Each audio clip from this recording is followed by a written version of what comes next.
원간섭기 충선왕은 왜 한양부를 설치했을까? 글쓴이 이명미.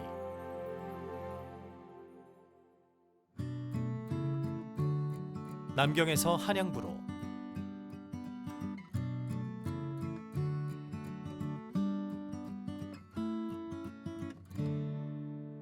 고려사 지리지에는 남경 유수관 양주의 연역을 다루면서 1308년 충렬왕 34년에 한양부로 개편했다는 내용이 실려 있다. 양주는 문종 때에 남경으로 승격된 이후 시기에 따라 부침을 겪기도 했으나 대체로 서경, 동경 등과 함께 삼경을 구성하여 고려 지방행정단위의 최상위를 이루고 있었다. 이 때문에 남경에서 한양부로의 개편은 그 읍격, 즉 행정제도에서의 위상을 낮춘 것이라 할 수 있다. 이때의 지방제도 개편은 남경에 한정된 것이 아니었다. 같은 해 고려의 도읍이었던 개경에 개성부와 개성현을 설치하여 각기 도성의 안과 밖을 관장하게 했고 동경은 계림부로 고쳤다는 기록이 확인되기 때문이다. 서경 유수관을 평양부로 고친 것 또한 충선왕 때의 일이다. 고려 전기의 경들을 일괄적으로 부로 개편한 것이다. 이에 더하여 같은 해에는 기존에 설치되어 있던 목들 외에 15개의 목이 새롭게 설치되기도 했다. 이 가운데 절반 이상은 기존의 도호부가 목으로 개편된 것이며 이외의 것들은 하부의 지방행정 단위들 중 일부가 목으로 승격된 것이다. 이때 새롭게 설치된 목들은 얼마 지나지 않은 충선왕 복위 2년에 다시 부로 강등된다. 그리고 새로운 부들이 대거 생겨남과 동시에 기존의 부들은 한 단계씩 등급이 낮추어졌다. 즉 1308년부터 1310년에 이르는 시기 경, 도호부, 목으로 대변되는 고려시대의 개수관 체제가 목부 체제로 단순화하는 변화가 일어난 것이다. 남경이 한양부로 개편된 것은 이러한 변화 속에 이루어진 일이었다. 사료에는 남경을 한양부로 개편한 시기가 충렬왕 34년이라고 했는데 이 해는 충렬왕이 죽고 아들 충선왕이 즉위한 해이며 한양부 설치를 비롯한 일련의 지방제도 개편은 복위 직후에 충선왕이 행한 조처였다. 충선왕은 지방제도 개편 외에도 다양한 분야에서 개혁 조치를 단행했다. 이에 충선왕이 남경을 폐지하고 한양부를 설치한 배경을 이해하기 위해서는 이 시기에 이루어진 개혁 조치들의 성격과 그러한 개혁이 이루어진 시대적 배경을 살펴볼 필요가 있다.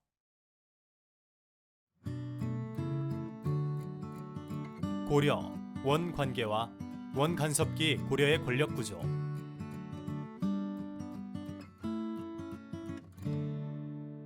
1232년 몽골의 침략 이후 간헐적으로 이어지던 고려-몽골 간 전쟁은 1259년 이후 고려 원종인 당시 고려태자 왕전이 몽골에 들어가 몽골 황제의 동생 쿠빌라이를 만나 강화를 성사시킴으로써 종식되었다. 전쟁 기간 동안 몽골 측에서는 고려 국왕이나 태자가 직접 몽골에 와서 황제를 만나 항복을 표할 것을 요구했고 태자 왕전의 몽골행은 이에 따른 것이었다. 따라서 그가 애초에 만나고자 했던 것은 당시 몽골의 황제였던 헌종 뭉케였으나 뭉케는 남송을 정벌하기 위해 이동하던 도중에 사망했다. 목적지를 상실했으나 그냥 돌아갈 수도 없었던 고려 태자 일행은 우여곡절 끝에 그의 동생 쿠빌라이를 만나게 되었다. 마침 고려 국왕 고종의 사망 소식이 전해지자 쿠빌라이는 왕전을 고려 국왕의 책봉에서 돌려보냈다. 얼마 후 쿠빌라이는 스스로 황제의 자리에 올랐으니 그가 원세조이다. 그러나 이후에도 양국의 관계가 안정적이었던 것은 아니었다. 몽골의 침입에 대응하기 위해 무신 집권자 최후가 강화도로 천도를 단행한 이후 전쟁이 끝나고도 고려 조정은 개경으로 돌아오지 않았다. 강화도로의 천도가 몽골에 대한 항쟁을 의미하는 것이었기에 이는 몽골 조정의 불만을 샀다. 한편 고려에 이어 일본과도 관계를 맺고자 했던 세조 쿠빌라이는 일본으로 하여금 몽골에 복속할 것을 설득하기 위해 사신을 보내었다. 이 과정에서 고려 측에 몽골 사신들을 일본까지 안내해 줄 것으로 요구했으나 고려는 이에 적극적으로 응하지 않았다. 이러한 일련의 상황은 세조 쿠빌라이로 하여금 고려의 항복에 의심을 품게 했고 양국 관계는 다시 한번 일촉즉발의 상황으로 향해 가고 있었다. 이러한 와중에 고려에서는 무신 집권자 이면이 국왕 원종을 폐위시키고 원종의 동생 왕창을 왕위에 세운 사건이 발생했다. 최충원 이후 4대에 걸쳐 유지되었던 최씨 정권이 종식된 후에도 김준이나 김현 같은 무신 집권자들은 최씨 무신 집권자들이 사실상 세습했던 교정별 감직책을 이어받아 권력을 행사하고 있었다. 1258년 당시 교정별감이었던 최희를 죽인 김준 등은 그간 최씨 일가에서 점유하고 있던 정치 권력을 국왕에게 되돌린다는 것을 명분으로 내세웠다. 실제 국왕은 인사권 등 일부 권한을 회복한 듯 보였다. 그러나 군사권은 여전히 무신 집권자들이 독차지하고 있었고 김준의 뒤를 이어 집권한 이면은 그 군사권을 바탕으로 원종을 폐위시킨 것이다. 무신 집권자들이 국왕을 폐위시키는 일은 이전에도 있었으나 이번에는 결과가 달랐다. 이후 충렬왕이 되는 원종의 아들 세자 왕심은 당시 몽골 조정에 들어갔다가 돌아오던 길에 국경 지방에서 아버지가 폐위되었다는 소식을 들었다. 고려에 있었더라면 그 역시 이미 세자에서 폐위되었을 터이겠지만 그는 몽골 조정에서 황실의 수기에 들어가 있었던 덕분에 폐위를 면할 수 있었다. 그러나 이대로 고려로 들어가면 그 역시 아버지와 같은 처지가 될 터였다. 망설이던 왕심은 발길을 돌려 다시 몽골 조정으로 향했고 세조 쿠빌라이에게 고려의 상황을 설명하고 도움을 청했다. 그가 요청한 것은 두 가지. 이면의 군사력을 제압할 황제의 군대, 그리고 황실 공주와의 통혼이었다. 그렇지 않아도 고려의 복속에 대해 의심을 품고 있던 몽골 조정이었으니 이들은 몽골 황제가 책봉한 고려 국왕 원종을 고려의 신하인 이면이 마음대로 폐위시켰다는 소식을 몽골에 대한 반란으로 받아들였다. 그러나 남송 원정을 앞두고 있던 몽골 조정으로서는 섣불리 고려 정벌을 결정하는 게 쉽지 않은 일이었다. 원 조정에서는 결국 세자 왕심의 요청을 받아들여 군대를 파견하여 고려로 입국하는 왕심을 호위했고 더불어 황실 공주와의 통혼도 허락했다. 세자 왕심과 함께 고려에 온 사신 흑적은 황제가 책봉한 국왕을 마음대로 폐위한 조처를 질책하며 원종을 다시 왕으로 세우라는 황제의 조서를 전한 뒤 이제 부마의 아버지가 된 고려 국왕 원종을 예우하며 그를 폐위시킨 이면을 압박했다. 또한 이면과 그가 세운 왕창 그리고 원종이 함께 원조정에 들어와서 이래 자초지종을 황제에게 직접 설명하라는 명령도 전했다. 결국 심리적 압박을 이기지 못한 이면은 화병으로 죽었으며 원의 도움으로 복귀한 원종은 홀로 입조하여 황제를 만나고 돌아와서 개경으로의 환도를 적극 추진하며 복위 이후 상황 수습에 나섰다. 이면의 아들 이뮤무가 일단 정권을 이어 개경 환도에 반대했으나 그간 무신 정권을 지탱했던 다수의 무신들은 이뮤무를 떠나 원종에게 향했다. 국왕이 원의 적극적 지원을 받으면서 무신 정권이 완전히 종식된 것이다. 원종 폐위와 복위를 거치면서 고려와 원의 관계는 안정되었고 더불어 무신 정권이 종식되어 고려의 전국도 안정을 찾아갔다. 그런데 이것은 단지 몽골과의 전쟁 이전의 외교 관계 혹은 무신 집권기 이전 권력 구조로의 복귀가 아니었다. 고려 몽골 관계에는 몽골 제국이 주도했던 유목사회에서의 관계 형성 방식이 함께 적용되었고 고려의 전국에서는 원황제의 권력과 권위가 중심축을 이루게 되었다. 그리고 이 두 가지는 서로 영향을 주었다. 우선 원 황제권이 고려 내에서도 사실상의 최고권으로 작용하게 되었다. 이전 시기에도 외교 질서상 중국의 황제가 고려 국왕보다 상위에 있었으나 중국 황제권이 고려 국내 정치에 작용하는 경우는 거의 없었다. 고려 국왕은 중국 황제의 책봉을 받았지만 그 이전에 고려 내 사정에 따라 왕위 계승이 이루어진 후 사후적으로 중국에 요청하여 책봉을 받은 것으로 실제적인 구속력은 없었다.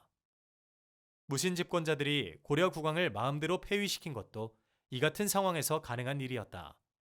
그러나 원황제는 자신이 책봉한 국왕을 고려의 신하가 마음대로 폐위시킨 것에 대해 질책을 하고 군대를 동원하면서까지 원상복구를 명령함으로써 이제 고려 국왕에 반대하는 자는 곧 그를 책봉한 황제에게 반대하는 자로서 황제의 징벌을 받을 수 있음을 분명히 했다. 이는 무신 집권기 권력 구조를 청산하는 과정에서 분명 국왕의 권한 강화에 큰 힘이 되었다. 하지만 그와 동시에 이제 황제가 책봉한 국왕이 문제를 일으켰을 경우 황제가 직접 폐위시키는 일도 가능해졌다. 즉, 외교 질서상에서 형식적으로 적용되던 고려 국왕의 제후로서의 위상이 국내외에서 공히 실질화한 것인데, 같은 맥락에서 고려의 제도들도 제후국 제도로 격화되었다. 원종 복위 이후 몇 년간 고려에 상주했던 몽골의 감독관 다루가치는 고려의 제도들 가운데 제후국의 그것에 걸맞지 않은 것이 있다고 질책했다. 당시 세조 쿠빌라이는 중국의 정치, 관료 제도를 대폭 수용하여 중국에 대한 통치 체제를 정비해 나가고 있었다. 고려 역시 일찍이 중국의 제도를 도입하여 국가 제도를 구성했던 만큼 황제국 제도인 중국의 제도 그대로인 고려의 제도들은 원관료의 눈에 적절하지 않은 것으로 비쳤을 것이다. 이에 충렬왕은 고려의 관제들을 제후국의 제도로 격하했다. 한편 세자 왕심의 청혼이 받아들여지고 얼마 후 그는 세조 쿠빌라이의 딸 쿠툴루 케르미쉬 공주와 통혼했다. 바로 제국대장 공주이다. 이후 고려 국왕들은 세대를 거듭하여 몽골 황실의 공주들과 통혼했다. 몽골에서 지배 가문 간 세대를 거듭한 통혼은 정치적인 제휴관계를 보다 안정적으로 유지하기 위한 방식의 한 가지였다. 비슷한 맥락에서 지배 가문 수장의 자제들은 수장이 되기 전에 몽골 조정에 들어가서 황실 수기에 참여했는데, 이는 인질로서의 의미도 같지만 몽골 지배층의 정치, 문화를 교육받는 기회인 동시에 정치적인 인간관계망을 형성하는 통로가 되기도 했다. 통혼이나 수기 생활을 통해 고려 국왕들이 맺은 몽골 황실과의 직접적인 관계는 왕권 강화에 중요한 기반이 되었는데, 역으로 이러한 관계에 문제가 생길 경우에는 국왕이 폐위되는 배경으로 작용하기도 했다. 충선왕의 즉위와 폐위 역시 이러한 원간섭기 권력구조 속에서 일어난 사건이었다.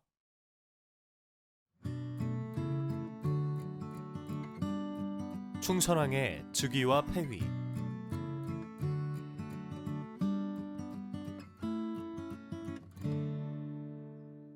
1308년 충렬왕 34년에 충선왕은 다시 왕위에 올랐다.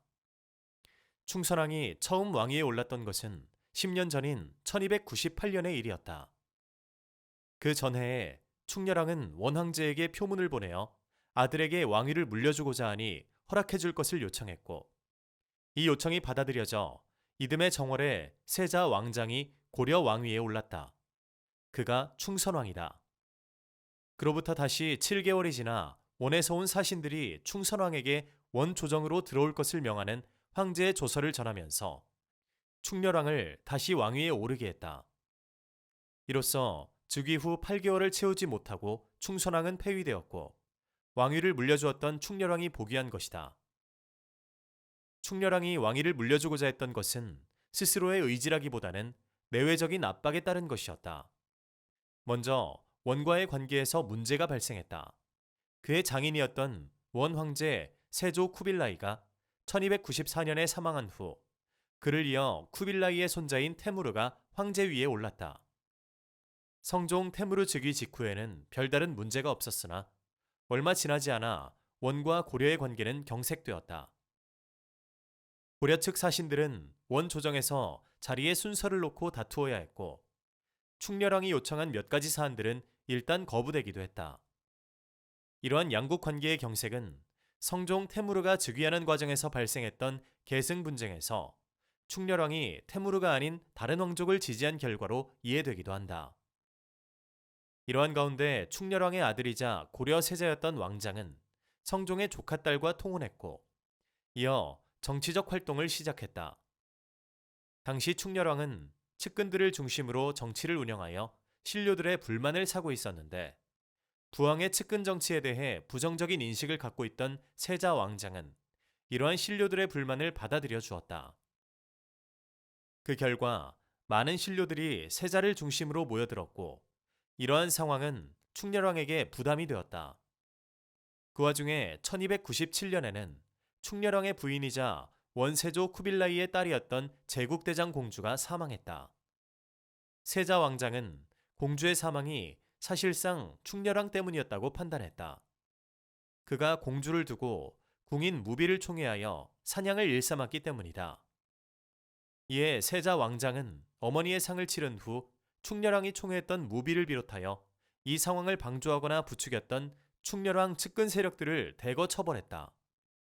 이는 어머니의 죽음에 대한 추궁인 동시에 충렬왕 측근 정치에 대한 불만 표출이기도 했다. 결국 안팎으로 기댈 곳이 없어진 충렬왕은 왕위를 아들에게 물려줄 것을 결정했고 1298년에 충선왕이 왕위에 올랐다. 그러나 안팎의 지지 속에서 왕위에 오른 충선왕은 8개월을 채우지 못하고 폐위되었다. 충선왕이 즉위하고 얼마 지나지 않아 발생한 이른바 조비 무고 사건이 계기가 되었다. 왕비인 조비는 충렬왕 때 통역관으로부터 성장하여 재상에 이른 조인규의 딸로 충선왕이 세자 시절 맞았던 부인이다. 조비 무고 사건이란 조비와 그 어머니인 조인규의 부인이 공주와 충선왕 사이를 멀어지게 하기 위해 저주를 했다는 익명서가 공주에게 전해지면서 발생한 일련의 사건을 가리킨다. 실제 충선왕은 개국대장 공주와 통혼하고도 공주를 그다지 가까이 하지 않았다고 하는데 이에 공주는 이 익명서를 자신의 삼촌인 성종 태무르와 할머니인 몽골 황태우에게 전하여 해결을 촉구했다. 사실 확인을 위해 수많은 사신들이 고려와 몽골을 오갔고 조인규와 그의 처, 조비는 몽골에 압송되어 유배를 가기에 이르렀다. 황태우가 사신을 보내 충선왕과 공주가 화합할 것을 촉구하기도 했으나 충선왕은 공주와 화합하는 모습을 보여주지 못했고 결국 폐위되었다.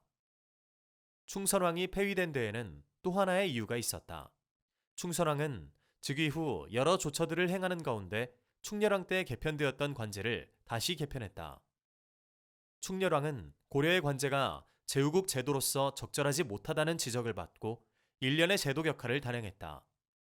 그러나 이는 눈에 띄는 상위의 관제만 격화시킨 것으로 고려 관제 전체를 아우른 것은 아니었다. 이에 상위 관부와 하위 관부의 관품이 역전되는 경우가 발생하게 되었다.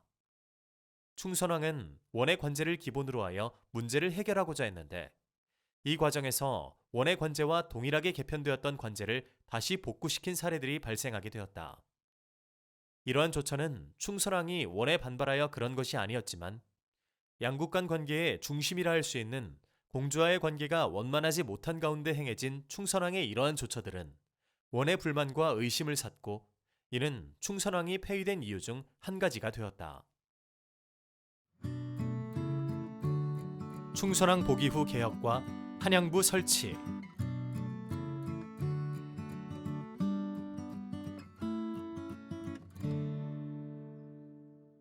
충렬왕이 복위하자 그 측근 세력들은 충선왕이 다시 복위할 가능성을 없애기 위해 여러 정치적 공작을 했다. 그중 대표적인 것이 개국대장 공주를 다른 종실과 재혼시키려는 것이었다. 충선왕은 폐위된 후 몽골로 소환되어 원조정에서 황실의 수기에 들어가 생활하고 있었는데 여전히 그를 지지하던 고려의 일부 정치 세력들은 충렬왕 측근의 공세를 막기 위해 노력했다. 또 이들은 충렬왕 복위 후 여러 사안으로 고려해 왔던 원사신들에게 충렬왕 측근 세력들의 잘못을 고발함으로써 충렬왕의 잘못된 정치 운영을 바로잡고자 했다. 이 같은 일련의 복잡한 상황은 원에서 성종 태무르가 죽고 무종 카이샨이 즉위하면서 일변했다. 성종 태무르가 사망한 후 종왕 아난다와 카이샨 아유르바르와다 형제 사이에서 황제위 계승 분쟁이 벌어졌다. 이 과정에서 아마도 충렬왕은 아난다를 지지했고 충선왕은 카이샨 아유르바르와다 형제를 지지했다. 1307년 충렬왕 33년에 카이샨이 황제에 올랐으니 그가 원무종이다. 무종의 즉위와 함께 그를 지지했던 충선왕의 정치적 입지가 높아졌다. 아직 아버지가 왕위에 있었지만 그는 자신의 사람을 고려에 보내 대규모 인사를 단행하는 등 고려 정치에 영향력을 행사했다. 이듬해 충렬왕이 사망하자 충선왕은 왕위를 계승하여 다시 왕위에 올랐고 대대적인 개혁을 단행했다. 충선왕이 복위하고 나서 단행한 개혁에서 주목되는 것은 크게 두 가지이다. 먼저 중앙관제 개편 양상이다. 충선왕은 재상의 수를 줄이고 행정을 담당하는 기관의 기능을 강화하는 한편 왕명 출납기관의 지위를 격상시켰으며 중하급 관청들을 대거 상위 관청에 병합시켜 업무 효율을 높였다. 즉, 불필요한 관부를 없애고 각 관부의 기능과 통속관계를 명확히 한 것이다. 또한 즉위년 관제 개편의 연장선상에서 고려의 상하 관부 간 위계가 맞지 않아 기형적인 모습을 보이던 것을 조정했는데, 고려의 상하 관부 간 위계가 맞지 않아 기형적인 모습을 보이던 것을 조정했는데, 이 과정에서 충선왕은 원에서 정해준 도첨의 사사는 그대로 두되 원나라에서 이품 이상 아문으로 운영되던 관부의 명칭은 고려 내에서 사용하지 않도록 함으로써 이전의 우를 다시 범하지 않고자 하였다. 다음으로 충선왕은 국가 재정을 확충하기 위한 일련의 조치를 취했다. 수치 체계를 바로잡기 위해 전국에 전민계점사를 파견해 은닉된 토지와 호구를 파악하고자 했고, 불필요한 관부들을 감축하면서도 국가 재정과 관련한 관부들은 대거 신설하기도 했다. 충선왕이 복위하고 나서 단행한 지방행정제도 개편은 같은 시기에 행해진 개혁 조처들의 방향성과 관련된다. 1308년 경을 부로 개편한 것은 당시 중앙관제의 개편이 원에 그것을 기본으로 삼으면서 제후국으로서의 위상을 분명히 하려던 방향성과 궤를 같이 한 것으로 보인다. 원의 지방행정체계는 성, 로, 부, 주, 현이 기본이다. 고려에는 일본 원정을 계기로 정동행성이 설치되어 원정 이후에도 계속 유지되었는데, 원사 지리지에 따르면 정동행성 아래에는 2개의 총관부와 하나의 사, 5개의 도가 소속되어 있었다. 고려 국왕이 정동행성의 승상직을 겸하는 등 원 내지의 행성과는 차이가 있었지만, 형식적인 면에서 보면 고려 정동행성은 원의 행성 가운데 하나였다. 이러한 가운데 국가의 도읍을 의미하는 경이라는 단위는 설 자리가 없었고, 충선왕은 원의 행정체계를 본떠 부로 개편했던 것으로 보인다. 한편으로 목을 대거 신설했던 것은 충선왕이 복위 후 수치체계 정비를 위해 전민개점을 행한 것과 관련된다. 이 시점에 이르면 고려 전기의 상황에 비교하여 지방사회의 상황이 크게 변화하여 기존 체제만으로는 토지와 호구를 파악하기 위한 관련 업무를 처리하기가 힘겨운 지역들이 다수 발생했다. 이에 효율적 업무 처리를 위해 이러한 지역의 도호부 혹은 주연들을 목으로 승격했던 것이라고 볼 수 있다. 그러나 얼마 후 이들은 다시 부로 강등되었는데, 이 역시 원의 지방행정제도를 감안한 조처였던 것으로 생각된다. 즉, 충선왕 복위 후 이루어진 일련의 개편을 통해 삼경 5도호부 8목으로 대변되는 고려시대의 개수관 체제는 고려 전기 이래의 기존 목과 오르내림을 겪으면서 부로 귀결된 20개에 이르는 새로운 부의 이원체계로 단순화했다. 후자인 부에 기존의 경과 충선왕 복위 후 목이 신설되었던 기존 주연들이 포함되는데, 이는 고려 전기 이래 하부 행정단위인 주, 부, 군, 현의 부로 보기는 어렵고, 원의 지방제도에서 행성과 하부 주연을 매개했던 중간 단위로서의 부였을 것으로 생각된다. 이는 원의 제도를 기본으로 하면서도 관부 간의 통속 관계를 분명히 하고 단순화하려 했던 충선왕 복위년 개혁의 지향과 궤를 같이 하는 것이었다고 할 수 있겠다.